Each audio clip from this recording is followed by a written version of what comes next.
एक लंबी सीधी सड़क के दोनों तरफ रेगिस्तान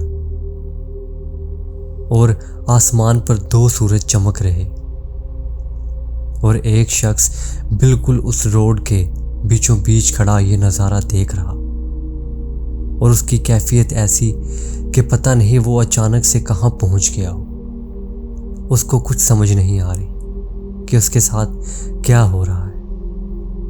आसमान का रंग बिल्कुल जर्द और गर्मी की इतनी इंतहा कि आप सोच नहीं सकते। और जहाँ तक उसकी नज़र जा रही उसको उस खाली रोड के अलावा कुछ नज़र नहीं आ रहा और इधर उधर सिर्फ रेगिस्तान। और उस पूरी जगह से इस किस्म की आवाज़ें आ रही कि जो उसके कानों को फाड़ डालेंगी। हल्की हल्की सरगोशियाँ और दूर दूर से ऐसी आवाज़ें कि जो उसके कानों में गूंज रही हों, लेकिन उसके सामने कोई भी नज़र नहीं आ रहा। उसका अकेला वजूद वहाँ पर है। आज की स्टोरी इसी एक शख्स पर है और इसके साथ जो कुछ हुआ और कैसे ये इस जगह पर आन पहुँचा और कैसी कैसी चीज़ों के साथ इसका सामना हुआ, वो सब इस स्टोरी में आपको पता चलेगा। मेरा नाम हारिस है और मेरे इस चैनल पर हॉरर स्टोरीज और किस्से कहानियाँ अपलोड होती हैं।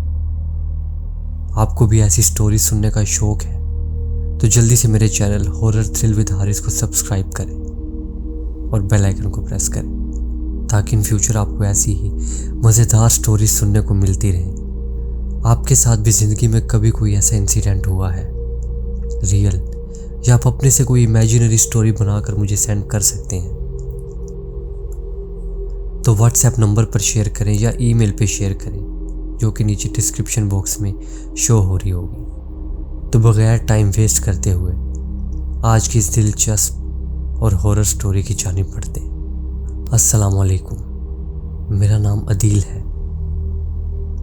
और मैं आज आपके साथ एक ऐसी स्टोरी शेयर करने वाला हूँ जो कि मेरी खुद की बनाई हुई स्टोरी है। तो ये स्टोरी यहाँ से शुरू होती है कि मैं अमेरिका का रहने वाला हूँ और मुझे अमेरिका की डिफरेंट जगह पर जाकर फॉसिल्स को ढूंढने का काफ़ी ज़्यादा शौक़ है। इसीलिए मैं काफ़ी दफ़ा काफ़ी लंबे सफ़र पर निकलता हूँ। कभी कभार तो ये सफ़र 2 से 3 महीने के भी हो जाया करते हैं। इसीलिए मैं पूरी तैयारी के साथ जाया करता हूँ। इसी तरह के एक सफ़र पर निकला हुआ था और ये सफ़र रेगिस्तान के अंदर से होने वाला था।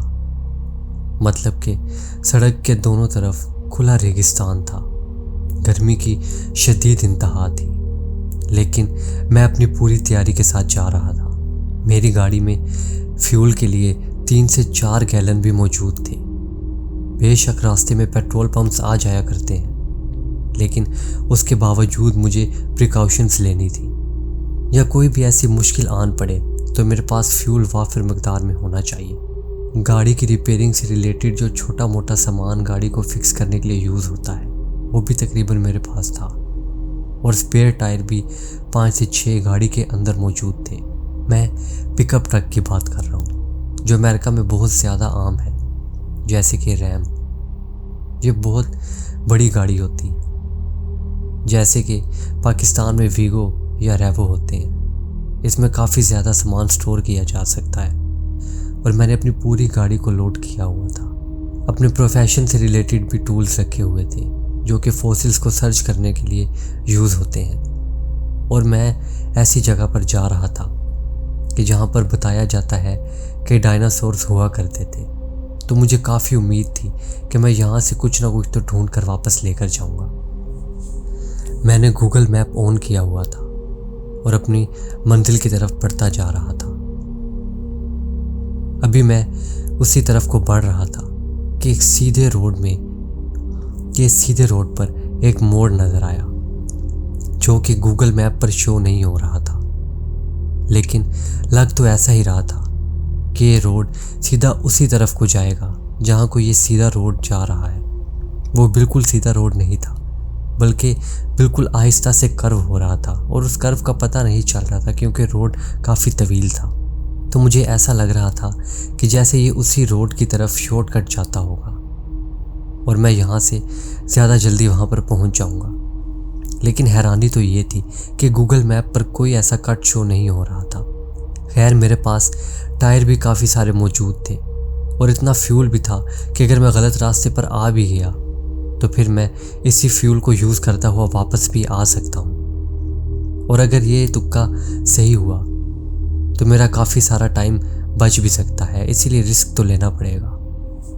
मैंने बगैर कुछ सोचते समझते हुए उसी शॉर्टकट वाले रास्ते की तरफ अपनी गाड़ी को मोड़ा और गाड़ी को चलाने लगा। जब मैं उस रोड के ऊपर गया तो दोपहर के 2 बजे का टाइम था और मैं सीधा उसी रोड पर आगे बढ़ता जा रहा था। लेकिन अब मुझे इस फिजा में काफ़ी भारीपन सा महसूस हो रहा था और यहाँ की गर्मी भी पहले से ज़्यादा शदीद हो चुकी थी। खैर मैं म्यूज़िक सुनता हुआ चिप्स के पैकेट में से चिप्स खाता हुआ आगे बढ़ता जा रहा था कि मुझे राइट साइड पर रेगिस्तान के बीचों बीच एक काली सी झोंपड़ी दिखाई दी। मैं बस उसको पास आउट करके आगे चला गया।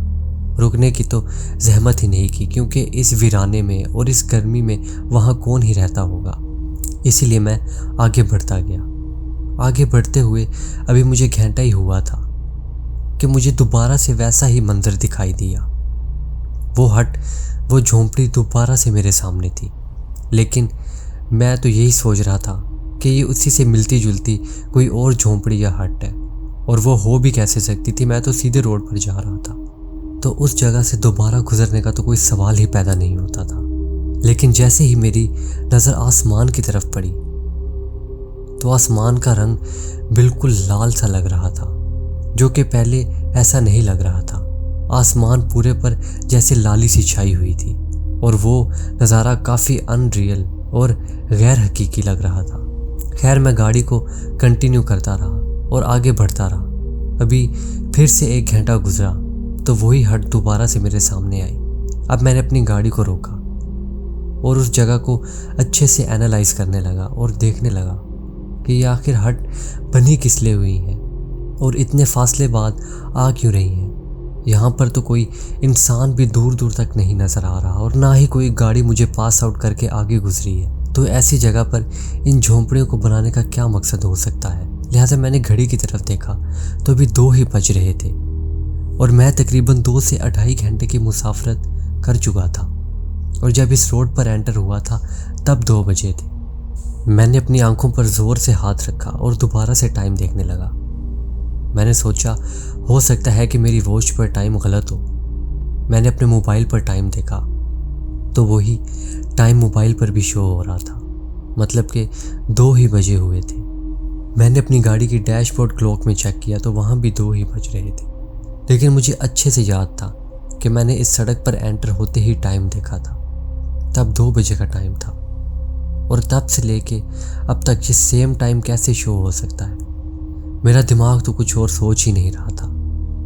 मैंने अपने दिल को यह कहकर समझाया कि हो सकता है किसी मैग्नेटिक फील्ड की वजह से या टाइम जोन की गड़बड़ी की वजह से ये इंस्ट्रूमेंट यही टाइम शो कर रहे हो। खैर मैंने उस झोंपड़ी से भी ध्यान हटाया और दोबारा से अपनी गाड़ी को चलाना शुरू किया। अब मैं साथ साथ टाइम भी देख रहा था तो टाइम मुझे बिल्कुल सही शो हो रहा था। 2 के आगे टाइम बढ़ रहा था। आधे घंटे बाद मुझे 2:30 ही शो हो रहा था।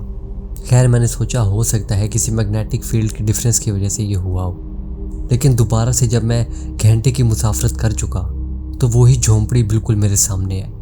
मैंने फ़ौरन से दोबारा घड़ी की तरफ देखा तो देखता क्या हूँ कि फिर से 2 बज रहे हैं। ये बिल्कुल ऐसे हो रहा था कि जैसे मैं बार बार उसी जगह से गुजर रहा हूँ और उसी टाइम में वापस आ रहा हूँ। मैंने अब गाड़ी से नीचे उतरने का फैसला किया और उस झोंपड़ी की तरफ जाने का सोचा। गाड़ी को ऑफ किया, उतर के सीधा झोंपड़ी की तरफ जाने लगा। लेकिन झोंपड़ी की तरफ जाने से पहले मैंने जो आसमान पर देखा वो देखकर तो मुझे अपनी आंखों पर यकीन नहीं हो रहा था। आसमान में एक की जगह 2 सूरज चमक रहे थे और नीचे उतरते ही मुझे ऐसी आवाज़ें आने लगी थी कि जैसे मीलों दूर से कोई आपस में सरगोशियां कर रहा हो और पूरी इस जगह पर कोई आवाज़ सी गूंज रही हो और नज़र कोई भी नहीं आ रहा था। दूर दूर तक बस रेगिस्तान ही था। मैं तो कुछ सोचने समझने के हाल में था ही नहीं। जल्दी से उस झोंपड़ी की तरफ बढ़ा और उसका दरवाज़ा खोलकर अंदर चला गया। बाहर गर्मी भी बहुत ज़्यादा थी, लेकिन जैसे ही मैं झोंपड़ी के अंदर गया तो मुझे काफ़ी ठंड सी लगने लगी। वो पूरी झोंपड़ी काली थी, उस पर काला रंग किया गया था, मानो कि उसको जलाया गया हो। अंदर जाते ही मुझे सर्दी का एहसास काफ़ी हैरान कुन लगा। बाहर इतनी ज़्यादा गर्मी कि अगर 5 मिनट को कोई खड़ा हो जाए तो वहीं पर पिघल जाए, और अंदर इतनी ज़्यादा ठंड कि मैं कांपने लगा था। मेरे पास टॉर्च लाइट थी, मैं ऑन करके इधर उधर देखने लगा तो दूर कोने में एक पड़ी हुई कुर्सी पर मुझे एक शख्स बैठा दिखाई दिया।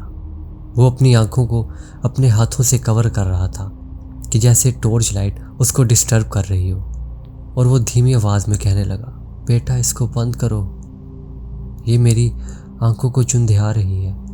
खैर इतनी देर बाद और उस वीराने में एक शख्स को देखकर मुझे थोड़ा सुकून आया। मैं उस बुजुर्ग के पास गया और उसको पूछने लगा कि ये कौन सी जगह है, और मेरे साथ जो सब कुछ हुआ मैं उसको बताने लगा। तो वो बुजुर्ग आंखों में आंसू लिए मुझे कहने लगा कि तुमने बहुत बड़ी गलती की है इस जगह पर आकर, तुम्हें इस रोड की तरफ नहीं आना चाहिए था। मैं तकरीबन 50 साल से इसी जगह पर बंद हूँ, मैंने भी यही गलती की थी, और आज से 50 साल पहले मैं इस रोड पर आया था। जो तुम्हारे साथ सब कुछ हुआ है मेरे साथ भी ऐसा ही हो रहा था, लेकिन फ़र्क इतना है कि तुम गाड़ी पर हो और मैं पैदल था, और मैं 50 साल से इसी जगह पर कैद होकर रह गया हूँ। यहाँ से बाहर निकलने का मुझे तो कोई तरीका नहीं मिला, और मैंने इसी को अपना मुकद्दर समझते हुए यहीं पर ज़िंदगी गुजारने का फ़ैसला किया। और अभी तक तो तुम्हें इस जगह के बारे में कुछ पता भी नहीं है।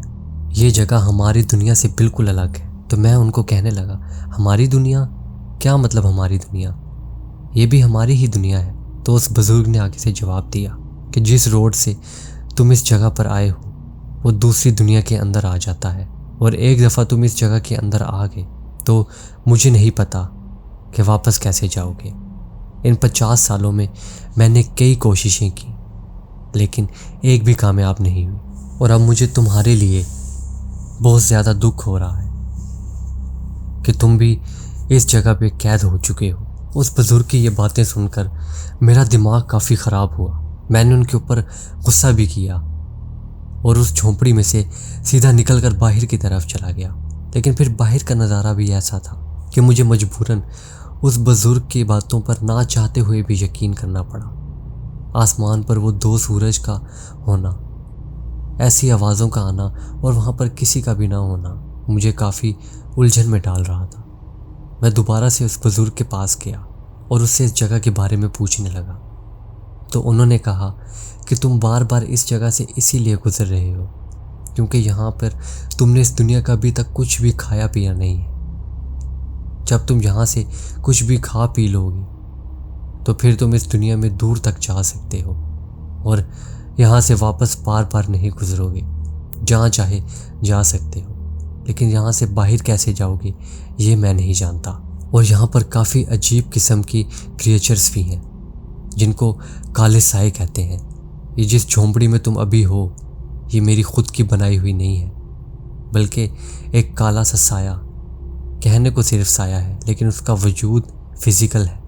देखने में वो सिर्फ साया नुमा लगते हैं और वो ज़्यादातर रात के टाइम ही बाहर निकलते हैं और तुम्हें पूरे इस रेगिस्तान में बस वो ही नज़र आएंगे। इसीलिए रात के टाइम तुम्हें कतन बाहर नहीं निकलना। मैंने ये जगह ऐसे हासिल की कि मुझे भी एक साया मिला जिसने मुझे खाने की कोशिश की, लेकिन मैं रोने लगा और गिड़गिड़ाने लगा और मेरे साथ जो सब कुछ हुआ उसको बताया तो उसने ये जगह मुझे दे दी। हालांकि वो खुद यहाँ पर रहता था। उसने कहा कि मैं अपना बंदोबस्त कहीं और कर लूँगा, बस एक चीज़ का ध्यान रखना, शाम के 7 से 8 तुमने बाहर नहीं निकलना। उसके बाद 8 से लेकर 10 तक निकल सकते हो और फिर 10 के बाद सुबह 5 बजे तक तुम बाहर नहीं निकल सकते। उसकी वजह ये है, रात को 7 से 8 के दरमियान वही साए बाहर घूमते हैं और उनको कोई भी नज़र आ जाए तो वो उसको छोड़ते नहीं हैं। और फिर रात 10 से सुबह 5 बजे तक यहाँ पर ऐसी क्रिएचर्स फिरती हैं कि जिनसे वो साए भी डरते हैं और वो तुम्हें पलक झपकते ही अपना एक निवाला बना सकते हैं। अब जल्दी से तुम यहाँ का कुछ खा लो ताकि तुम जहाँ चाहे जा सको। मैं उस साए को बुला सकता हूँ, बस उसको याद करता हूँ और वो मेरे सामने हाजिर हो जाता है। वो मेरा दोस्त बन चुका है। अगर वो ना होता तो मैं अभी तक इस जगह पर जिंदा ना होता। उसको कहकर मैं तुम्हारे भी यहाँ रहने का कोई बंदोबस्त करवाता हूँ। उसकी ये सारी बातें सुनकर मेरा दिमाग जैसे सुन सा हो रहा था। अब उस बुजुर्ग ने कहा कि तुम्हें काफ़ी भूख भी लग चुकी होगी और टाइम भी 2 बज चुके हैं। जब तक तुम यहाँ से कुछ खाओगे पियोगे नहीं तो तुम बार बार इसी टाइम में वापस आते रहोगे। और वैसे भी 2 बजे ऑटोमेटिकली यहाँ पर खाना आ जाया करता है। बस तुम्हें ये दस्तरख्वान बिछाना है और खाना उसके ऊपर खुद ब खुद आ जाएगा जो तुम सोचोगे। मुझे उस बुजुर्ग की बात पर यकीन नहीं हो रहा था। वो बुजुर्ग उठा और उस झोंपड़ी की खिड़कियां खोली। उधर से हल्की हल्की रोशनी अंदर आने लगी। उसने दस्तरख्वान उठाया जिस पर अजीब ही किस्म के डिज़ाइन बने हुए थे और काफ़ी अजीब किस्म के रिचुअल्स बने हुए थे। उसने जैसे ही उस दस्तरख्वान को बिछाया और अपनी आंखें बंद करके कुछ सोचने लगा, देखता क्या हूँ कि वहाँ पर पता नहीं कहाँ से खाना नमूदार होने लगा था, तरह तरह का। खैर मुझे भी काफ़ी ज़्यादा भूख लगी हुई थी तो मैं उसके साथ बैठकर वही खाना खाने लगा। उस खाने का जायका ऐसा था कि मैंने अपनी पूरी ज़िंदगी में आज तक ऐसा कुछ भी टेस्ट नहीं किया था। जैसे ही हम खाना खाकर फ्री हुए तो बचा हुआ सारा खाना वहाँ से खुद ब खुद गायब हो गया और उस बुजुर्ग ने वो दस्तरख्वान को दोबारा तह लगाकर उसी जगह पर रख दिया। अब उसने उस साए को बुलाया जो कि देखने में काफ़ी ज़्यादा डरावना था। मैं तो कोने में बैठा उसको देखकर डर रहा था। मेरे पसीने निकल रहे थे और वो बुजुर्ग उसको इशारों में ही कुछ समझा रहा था। इसके बाद उस साए ने एक चुटकी बजाई और मैं उस बुजुर्ग की झोंपड़ी से गायब होकर किसी नई जगह पर आ गया था। वो साया मुझे भारी और काफ़ी डरावनी आवाज़ में कह रहा था कि अब ये तुम्हारी जगह है। बस जो बातें तुम्हें उस बुजुर्ग ने बताई हैं उनका ख्याल रखोगे तो जब तक चाहोगे यहाँ ज़िंदा रहोगे, वरना अगर तुमने उनकी खिलाफ वर्जी की तो इस साए और यहाँ पर जो अलग अलग किस्म की मखलूक है वो तुम्हें ज़िंदा नहीं छोड़ेंगी। ये कहकर वो साया वहाँ से गायब हो गया। अब जैसे ही मैं बाहर निकला तो वो जगह बिल्कुल चेंज हो चुकी थी। मुझे काफ़ी फासले से काले रंग की झोंपड़ियाँ नज़र आ रही थी, लेकिन मैं दिन पर बाहर निकल सकता था। बस मुझे 7 से 8 के दरमियान बाहर नहीं निकलना था और 10 से 5 के दरमियान। इसके साथ साथ मैं ये भी सोच रहा था कि यहाँ से बाहर जाने का कोई ना कोई तरीका तो मुझे ढूंढना ही होगा। मैं बस बाहर निकला। हालांकि झोंपड़ी के अंदर काफ़ी ज़्यादा ठंड थी और बाहर इतनी शदीद गर्मी कि जिसका आप तसव्वुर नहीं कर सकते, और ऊपर से वो माहौल इतनी अफसुर्दगी पैदा कर रहा था कि मेरा रोने को दिल कर रहा था। मैं चाह रहा था कि किसी तरीके अपनी दुनिया में वापस चला जाऊं, लेकिन वो मुमकिन नहीं था, या अगर था भी तो भी उस बारे में मैं कुछ नहीं जानता था। मैं उस पूरी जगह पर घूम रहा था, कभी इधर से उधर, कभी यहाँ से वहाँ, बस ये सोचता हुआ कि शायद ये मेरा ख्वाब हो और अभी मेरी नींद खुले और मैं अपने घर में अपने बिस्तर पर पड़ा हुआ हूँ। लेकिन मेरी ये सोच बिल्कुल गलत थी। मैं वाकई में एक ऐसी जगह पर ट्रैप हो चुका था जो कि हमारी दुनिया का हिस्सा नहीं थी। अब जैसे ही रात के 7 बजे तो मैं अपनी झोंपड़ी के अंदर ही मौजूद था। हल्की सी खिड़की खोलकर देख रहा था तो बाहर का नज़ारा अब नाकाबिले बर्दाश्त था। उस पूरे रेगिस्तान में जगह जगह पर साए मौजूद थे और जिस साए ने मुझे ये झोंपड़ी बना कर दी थी उससे भी काफ़ी ज़्यादा खौफनाक किस्म के साए और बड़े साए मौजूद थे, और एक एक जगह पर 25-25, 30-30 वही क्रिएचर्स मौजूद थी। और वो पूरा रेगिस्तान जहां तक नजर आ रहा था चांद की रोशनी में, बस वही साए मौजूद थे। अजीब अजीब तरह की आवाज़ें निकाल रहे थे और काफ़ी अजीब अजीब तरह के रिचुअल्स और रस्में कर रहे थे, जैसे कि वो रोज़ ये सब कुछ करते हों। खैर, मैं पूरे 7 से लेकर 8 तक बस उन्हीं को देखता रहा और मेरी आंखों से आंसू गिरते रहे कि मैं आज के बाद किसी इंसान को नहीं देख पाऊंगा और ना ही अपनी दुनिया में वापस जा पाऊंगा। खैर, जैसे ही 8 बजे वो सारे साए अपनी अपनी झोंपड़ियों की तरफ जाने लगे और वहाँ से बिल्कुल ही गायब हो गए। अब फिर से वही रेगिस्तान, अंधेरा और बस चांद की हल्की रोशनी, और वो चांद की रोशनी भी बिल्कुल लाल। मैंने दोबारा से बाहर जाने का फैसला किया। अब जैसे ही मैं झोंपड़ी में से बाहर निकला तो झोंपड़ी की निस्बत बाहर काफ़ी ज़्यादा सर्दी पड़ रही थी। उसके बावजूद मैं इधर उधर देखने लगा और कुछ ऐसा ढूंढने लगा कि जहाँ से मेरे बाहर निकलने का कोई वसीला बन सके, लेकिन मुझे इस चीज़ की उम्मीद नहीं आ रही थी क्योंकि वो बुज़ुर्ग भी 50 सालों से यहाँ पर कैद है, तो उन्होंने भी कितने जतन किए होंगे यहाँ से बाहर जाने के। तो मुझे कैसे ही कोई तरीका मिलेगा बाहर जाने का। मैं चलता चलता अपनी झोंपड़ी से काफ़ी ज़्यादा दूर आ चुका था और अब मुझे ऐसा कोई रास्ता भी नहीं पता था कि जिसके ज़रिए मैं उस बुज़ुर्ग की तरफ जा सकूं। खैर, रात के 10 बज चुके थे और टाइम का अंदाज़ा मुझे मेरी रिस्ट वॉच से हो रहा था। फिर मुझे ध्यान आया कि उस बुज़ुर्ग ने कहा था कि मुझे 10 से 5 भी बाहर नहीं रहना, लेकिन इस टाइम के दरमियान ऐसा क्या होने वाला था कि उस बुज़ुर्ग ने मुझे इस टाइम पे बाहर रहने से मना किया था और झोंपड़ी से भी मैं काफ़ी आगे आ चुका था। तो मैं जल्दी से अपनी झोंपड़ी की तरफ भागने लगा। जैसे ही मैं अपनी झोंपड़ी की तरफ जा रहा था कि मुझे ऐसे फील हुआ कि जैसे पूरी ज़मीन मेरे नीचे हिलने लगी है, मानो कि ज़लज़ला आ रहा हो, और मैं एक झटके से ज़मीन पर जा गिरा। और जो कि पहले रेगिस्तान था, अब अचानक से वहाँ पर बड़ा बड़ा घास निकल आया था, और इतना ज़्यादा बड़ा घास कि मानो मैं उसके अंदर गायब ही हो चुका था। अब मैंने उस रोड की तरफ जाने का फ़ैसला किया, तो जैसे ही रोड की तरफ किया और घास को हटा कर देखा तो वो नज़ारा मानो कि मेरी जान निकालने वाला था। बिल्कुल शेर जैसी कोई चीज़, लेकिन उसकी कदो कामत बिल्कुल डायनासोर्स जैसी थी, बल्कि उनसे भी कई गुना बड़े। और वही चीज़ें उस पूरी जगह पर नज़र आ रही थी।